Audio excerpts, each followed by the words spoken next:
جبکہ تمام مالیاتی اور انتظامی فیصلے کراچی کے سب سے مشہور ہاؤس میں ہوتے رہے ہیں۔ یہ کوئی خفیہ بات نہیں ہے یا خفیہ معلومات نہیں ہے کہ سندھ میں کبھی طاقت کا مرکز ٹپی صاحب بتائے گئے تو کبھی ادی فریال۔ یہ کیفیت اب سے چند ماہ پہلے تک برقرار تھی، لیکن اب صورتحال کافی حد تک بدل رہی ہے۔ تازہ ترین صورتحال میں یہ کہا جائے تو بیجا نہ ہوگا کہ کم از کم سندھ کے شہری علاقوں کے معاملات میں قائم علی شاہ کی حکومت تقریباً آج کل جزوی معطل ہے۔ معلومات اور ایکشن کو خفیہ رکھنے کے لیے وفاقی ادارے اور رینجرز کرپشن سے متعلق چھاپوں سے پہلے سندھ حکومت کو اعتماد میں نہیں لیتے یا کم از کم بتاتے نہیں، جس کی شکایت وزیر اعلیٰ سید قائم علی شاہ ہر چند روز بات کرتے ہیں، مگر ڈاکٹر عاصم کی گرفتاری کے رد عمل میں وہ بے قابو ہو گئے۔ بڑا افسوس بھی ہوا اور میری لیڈرشپ نے بھی مجھے ذمہ دار ٹھہرایا۔ Naturally I am responsible. تو خیر میں نے پھر بات کی اور آج اس بات کے نتیجے میں ڈی جی صاحب آئے میرے پاس، تو میں نے کہا جی یہ جو بھی آپریشن ہو رہا ہے قیادت تو اللہ کی ہے، لیکن یہاں پرائم منسٹر صاحب نے اپنی قیادت نے مجھے ذمہ داری سونپی ہے، اور آپ دونوں جو ہیں یہاں آئی جی کھڑے ہیں اور ڈی جی رینجرز وہ میرے انڈر کام کر رہے ہیں، تو مجھے بتانا چاہیے تھا آپ کا اتنا بڑا آدمی ہے، یہ معمولی آدمی نہیں ہے کہ آپ اس کو اس طرح سے لے لیں۔ سندھ کی اعلیٰ شخصیات کے بیوروکریسی میں موجود قریبی دوستوں اور فرنٹ مینز کی گرفتاریوں کا سلسلہ جاری ہے اور قائم علی شاہ ہاتھ پہ ہاتھ رکھے ہوئے ہیں۔ یہ ہم نہیں کہہ رہے کہ بلکہ روزانہ کا معمول بن چکا ہے کہ زمینوں میں گھپلوں، چائنا کٹنگ، منی لانڈرنگ اور کرپشن کے بے تاج بادشاہ جو عوام سے بظاہر اوجھل تھے، اب انہیں رینجرز، ایف آئی اے، نیب اور وفاقی انٹیلیجنس ادارے گرفتار کر رہے ہیں، چھاپے پڑ رہے ہیں، اور جناب قائم علی شاہ کی مصروفیت اور ان کی گفتگو اور ان کے گلے شکوے تک ہی محدود ہے۔ جناب انہوں نے آ کے سروس سینٹر میں چھاپا مارا، اب یہ ایسے کبھی نہیں ہوتا۔ یہ ہم نے پھر شکایت کی، پرائم منسٹر صاحب کو بھی کی اور جو کنسرن تھے ان کو بھی شکایت کی کہ جی یہ صوبے کے ساتھ ہمارے کیوں ایسا ہے، اپنے حقوق بھی ضرور چاہتے ہیں۔ اب یہ دونوں ایجنسیز ایک دم آ گئی ہیں، نہ ہم سے پوچھا گیا۔ رینجرز کے لیے ہر 4 مہینے میں ہر سال پوچھتے ہیں۔ لا اینڈ آرڈر کے سلسلے میں قانون نہیں کر سکتے پاس، وہ صرف اور صرف صوبائی حکومتیں کر سکتی ہیں۔ اب پراونشل آٹونومی کا جو کنسیپٹ ہے اس پر یہ سمجھیے عملہ ہے۔ قائم علی شاہ صاحب خود بتا رہے ہیں کہ کیا ان کے صوبے کی حالت ہے، اسی لیے ہم بارہا کہہ رہے ہیں کہ جزوی طور پر تقریباً ان کی حکومت کم از کم کراچی کی حد تک معطل ہے۔ گزشتہ روز اسی قسم کی ایک اور گرفتاری ہوئی اور قائم علی شاہ کو میڈیا سے پتہ چلا کہ معمولی کلرک سے اسسٹنٹ ڈائریکٹر تک پہنچنے والے حضور بخش کلوڑ کو گرفتار کر لیا گیا ہے اور اس پر اربوں روپے کی زمینوں کی کرپشن کے الزامات ہیں۔ یہ بالکل ایسے ہی ہوا جب محمد علی شیخ، جن کا سکہ قائم علی شاہ کے سی ایم ہاؤس میں اب سے چند ماہ پہلے تک چلتا تھا، انہیں وفاقی اداروں نے گرفتار کیا تھا اور قائم علی شاہ نے یہ خبر ٹی وی پر دیکھی تھی۔ محمد علی شیخ کو 18 جون کو فرار ہونے کی کوشش پر کراچی ایئرپورٹ سے گرفتار کیا گیا تھا۔ تازہ ترین صورتحال میں قائم علی شاہ نے بتایا کہ انہیں ڈاکٹر عاصم کی گرفتاری کے بارے میں بھی لا علم رکھا گیا۔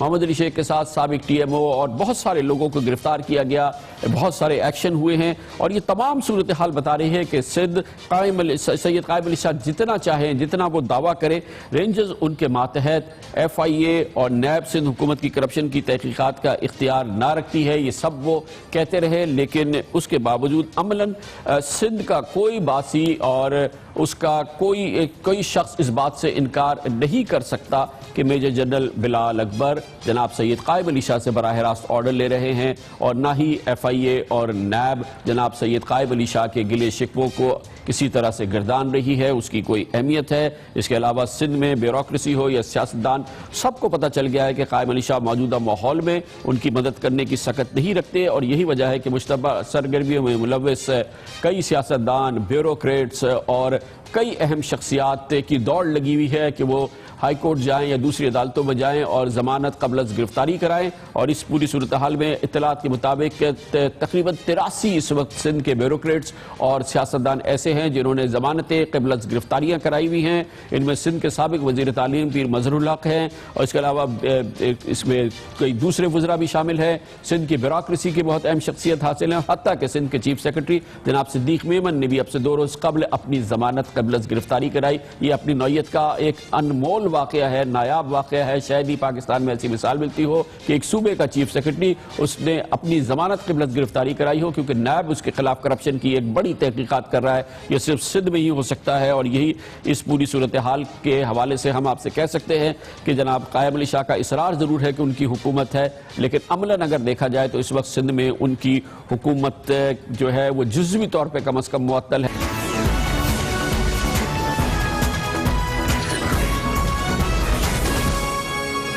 ایسا نہیں کہ وزیر اعلیٰ سندھ کے پاس صوبائی امور چلانے کے لیے سرکاری مشینری نہیں, بلکہ سندھ کابینہ میں وزراء, معاونین اور خصوصی کوارڈینیٹرز اور مشیروں کی ایک فوج ظفر موج ہے جس کا تصور نہیں کیا جا سکتا کسی اور صوبے میں. ایک جانب قائم علی شاہ کی جہازی کابینہ ہے جس کی کوئی مثال نہیں ملتی, دوسری جانب وہ بیوروکریٹ ہیں جو سندھ چلا رہے ہیں, جو خود مختلف کیسز میں مطلوب ہیں اور کیسز میں جکڑے ہوئے ہیں. 3 دن پہلے دبئی سے احکامات لینے کے بعد وزیر اعلیٰ قائم علی شاہ نے صوبائی کابینہ میں مزید رد عمل کیا اور اس میں مزید 5 اراکین کا اضافہ کیا. اب سندھ کی کابینہ 56 رکنی ہو گئی ہے. سندھ میں 56 رکنی کابینہ ہے. سندھ کابینہ وزیر اعلیٰ سندھ کے علاوہ 18 وزراء, 22 معاونین, 11 کوارڈینیٹر اور 5 مشیران پر مشتمل ہے, جبکہ سندھ میں صوبائی محکموں کی تعداد محض 39 ہے. یعنی کہ 56 کے کابینہ 39 محکمے, اور اس میں بھی بہت اہم بات ہے کہ کئی محکموں کو 2 سے 3 حصوں میں تقسیم کر دیا گیا ہے تاکہ وہ 56 رکنی کابینہ اس پہ پوری آ سکے. 56 کابینہ کے اراکین میں سے صرف 18 وزراء منتخب ہیں, 56 کے میں سے 18 منتخب ہیں, باقی تمام 38 اراکین غیر منتخب ہیں. یعنی 65% کابینہ غیر منتخب ہے, اور سندھ کابینہ میں صرف 35% عوامی نمائندے ہیں, الیکٹڈ لوگ ہیں. پیپلز پارٹی کی گزشتہ حکومت میں منظور ہونے والی 8ویں آئینی ترمیم کے بعد صوبائی کابینہ 15 رکنی یا اس سے زیادہ اراکین پر مشتمل نہیں ہو سکتی, اور اس کے لیے کل اراکین اسمبلی کی 11% ہونی ضروری ہے. یعنی کہ حد سے حد یہ 18 اراکین پہ مشتمل ہو سکتی ہے. قانون کے مطابق صوبائی معاونین خصوصی اور کوارڈینیٹر کو وزیر کا محکمہ نہیں دیا جا سکتا, لیکن سندھ بادشاہ میں قواعد کے برخلاف 4 معاونین خصوصی وزراء کی حیثیت سے کام کر رہے ہیں. صوبائی وزراء میں محکموں کی تقسیم کا یہ حال ہے کہ بعض وزراء کو 3 سے 4 محکمے دے کر نواز دیا گیا ہے, جبکہ بعض رکن کابینہ قلمدان کے بغیر بھی وزیر ہیں. سید مراد علی شاہ کے پاس 5 محکمے ہیں, اقلیتی رکن گیان چند کے پاس 3 محکمے, سکندر مہندریو کے پاس 3 محکمے, اور ہزار خان بجرانی جو سینئر موسٹ ہے وزیر بے محکمہ ہیں. یہ ہے سندھ کی کابینہ کا جہازی سٹائل, جہازی سائز اور بادشاہانہ انداز. اب آ جاتے ہیں بیوروکریٹس کی جانب جو کہ سندھ کو چلا رہے ہیں. طرز حکمرانی وزراء کے پاس اور بیوروکریٹ کے پاس ہوتی ہے. سندھ کے چیف سیکرٹری محمد صدیق میمن سمیت سندھ حکومت کے 120 سے زائد افسران کرپشن کے الزامات کی زد میں ہیں آج بھی. گرفتاری سے بچنے کے لیے ان حضرات نے ضمانت قبل گرفتاری کرائی ہوئی ہے. Abdul Subhan Memon chairman chief minister inspection team میں ہیں, جس کی ذمہ داری کرپشن اور مالیاتی اور انتظامی بے قاعدگیوں کے خلاف کارروائی ہے, لیکن انہوں نے خود ضمانت قبل گرفتاری کرائی ہوئی ہے. زمینوں کی غیر قانونی الاٹمنٹ میں ملوث ہاشم رضا زیدی محتسب اعلیٰ سندھ کے سیکرٹری اور ڈائریکٹر جنرل کے 2 کلیدی عہدوں پر مقرر ہیں, جبکہ سرکاری زمینوں کی غیر قانونی الاٹمنٹ کے کیس میں الزامات کی وجہ سے ضمانت کرانے والے افسران میں Ghulam Mustafa secretary land utilization ہیں. غضب کرپشن کے الزامات کی وجہ سے ضمانت قبل از وقت گرفتاری کرانے والے گریڈ 18 سے گریڈ 20 کے کئی دوسرے افسران شامل ہیں. سابق سیکرٹری محکمہ اطلاعات ذوالفقار شاہوانی, سابق سیکرٹری محکمہ اطلاعات منصور راجپوت, سابق سیکرٹری اقلیتی امور جمیل مندریو اور سابق ڈی سی ساؤتھ جمال مصطفیٰ قاضی, ڈائریکٹر اقلیتی امور قادم چنہ وہ لوگ ہیں جو ضمانت پر ہیں. سابق secretary works and services Shahid Pervez Qazi NAB کو مطلوب ہے, اور سابق وزیر اعلیٰ سابق director general building control authority Manzoor Qadir Kaka Shazan Shamoor اور ثاقب سمرو ملک سے روانہ ہو چکے ہیں, فرار ہو چکے ہیں. No سفارش from anyone. روزی رزق اللہ کے ہاتھ میں ہوتی ہے. ٹرانسپیرنٹ وے میں کرپشن کو ختم کرنا ہے. پیسے کے لیے اگر آدمی نوکری کرے تو وہ غلط ہے. No nepotism.